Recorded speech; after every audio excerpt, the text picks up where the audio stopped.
Alors, bonjour chers élèves de 4e B et C. Euh, Comme expliqué sur Classroom, je vais faire 4 vidéos de 15 minutes pour un peu revoir les 4 points euh, de l'UA3 qui correspondent aux 4 points de votre formulaire et donc voir un peu ce que j'ai pas eu le temps de voir en fait lundi. Et étant donné qu'on a loupé quelques périodes de cours depuis que je suis arrivé, voilà, je crois que ça fera pas de tort d'avoir d'avoir une heure en plus pour consolider votre compréhension de la matière. Alors, on va commencer par donc le premier point, force, travail et puissance. Euh, et bon, je ne vais pas revenir beaucoup sur le concept de force.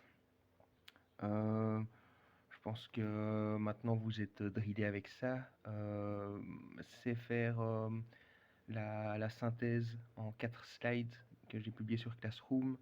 Euh, je pense qu'on peut considérer que vous savez ce qu'est une force, donc quelle est la cause de la mise en mouvement des corps, et vous savez qu'elle a 4 caractéristiques, et donc que c'est un vecteur, qu'elle s'exprime en newton, et vous savez calculer leur somme, la somme de plusieurs forces, qu'on appelle la résultante. Donc je pars du principe que ça maintenant c'est plus ou moins acquis, enfin c'est acquis. Et donc je vais rapidement revenir ici donc sur la notion de travail et de puissance et voir avec oui, peut-être quelques exercices dans la foulée qui seront du même type que ceux qu'il y aura à la sommative. Alors donc le travail, son symbole, donc vous savez c'est W, et il est défini comme le produit d'une force avec le déplacement de son point d'application. Donc une force c'est en newton, le déplacement c'est en mètres, c'est une distance dans le système international, donc c'est en mètres, et donc le travail, on voit, c'est des newtons fois des mètres. Le travail, les unités du travail, c'est des newtons fois des mètres, qui est équivalent à des joules. Si vous convertissez les newtons dans le système MKS en kilomètres et secondes, et pareil pour les joules, on trouve que vous conclurez que les unités sont équivalentes. Donc les joules, c'est des kilos fois des mètres carrés divisé par des secondes au carré, au cas où. Euh, pour information, disons. Et donc le travail, euh, il y a du travail quand une force se déplace. Donc c'est ça qu'il faut bien comprendre dans cette formule ici, ne pas, disons, si vous voyez une distance, ne pas aveuglément ou naïvement la remplacer dans cette formule. Ça, ça a un sens physique. C'est uniquement les forces qui ont une composante qui se déplace et qui se déplace dans une direction euh, dans laquelle elle n'est pas nulle. Euh, donc on va voir ça directement par un exemple.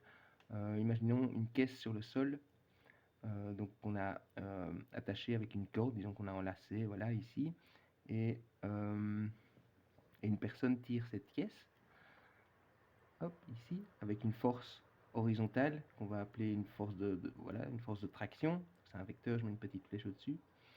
Et donc le point d'application de cette force, disons, c'est le nœud sur la caisse.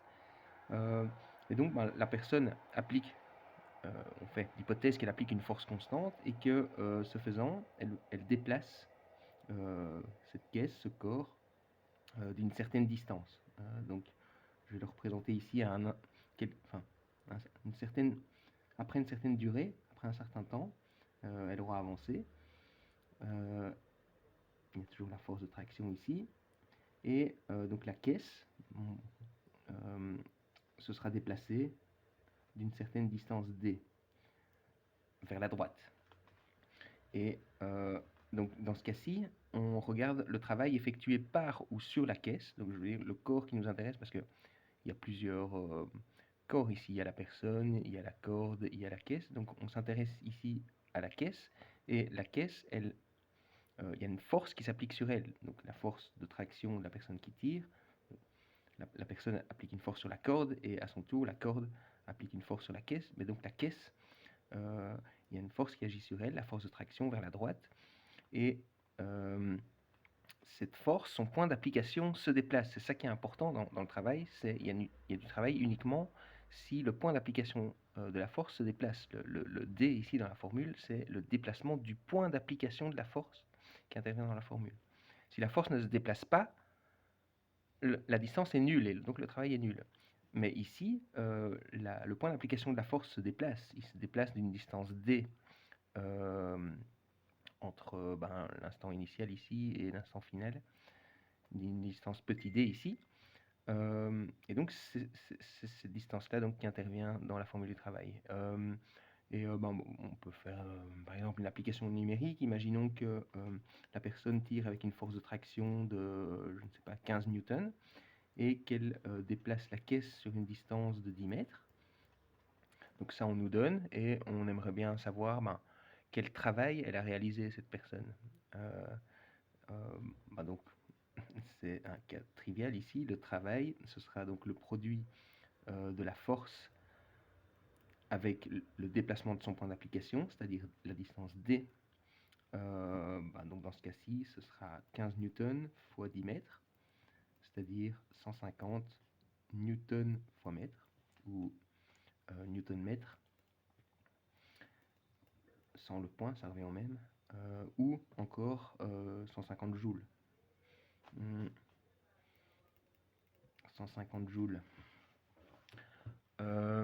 Alors, ici, il y a un autre détail donc, auquel il faut faire attention, c'est les directions relatives de la force. Donc une force, c'est un vecteur, ça a une direction.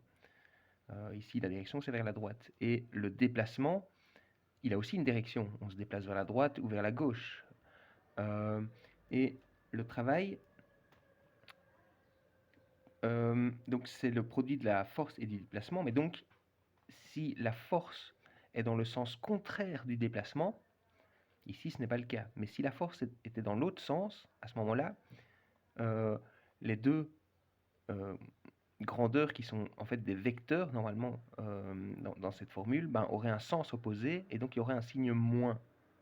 Et dans ce cas-là, on dit que le travail est résistif. Donc, dans ce cas-ci, c'est un travail moteur. Je vous rappelle que c'est du point de vue de la caisse. La caisse, elle reçoit du travail. Son énergie augmente. Le travail qu'on réalise sur elle augmente son énergie, vu qu'elle avait une vitesse nulle. Et ici, à l'instant, elle a une certaine... À l'instant considéré, elle a une certaine vitesse. Et donc, le travail est positive, donc quand la force, en fait, quand on applique une force dans la direction du déplacement qu'on désire. Donc retenez bien ça, donc le travail, quand il est plus grand que 0, on appelle ça un travail moteur. Et quand il est plus petit que 0, c'est-à-dire quand la force, donc je vais simplement représenter ici schématiquement, on aurait un déplacement par exemple vers la droite, et on aurait une force sur le corps qui est vers la gauche. Dans ce cas-là, le travail est plus petit que 0 et on dira que c'est un travail résistif.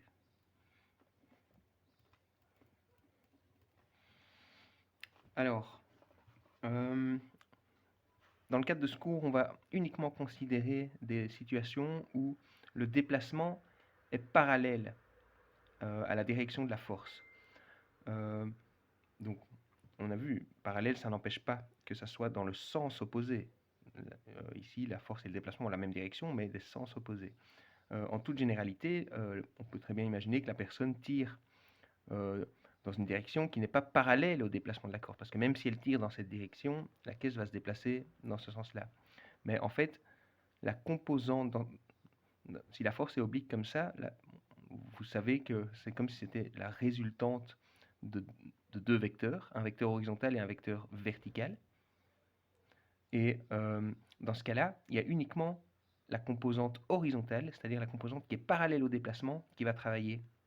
Parce que cette composante verticale ici, elle est perpendiculaire au déplacement, et même, on ne le voit pas dans le cadre de ce cours, mais donc elle ne participe pas au déplacement. Imaginons que c'est une voiture et qu'on tire comme ça, une partie de notre effort, si on tire de manière oblique, est perdue en énergie qui tente de soulever la voiture, alors qu'on ne va pas arriver à la soulever.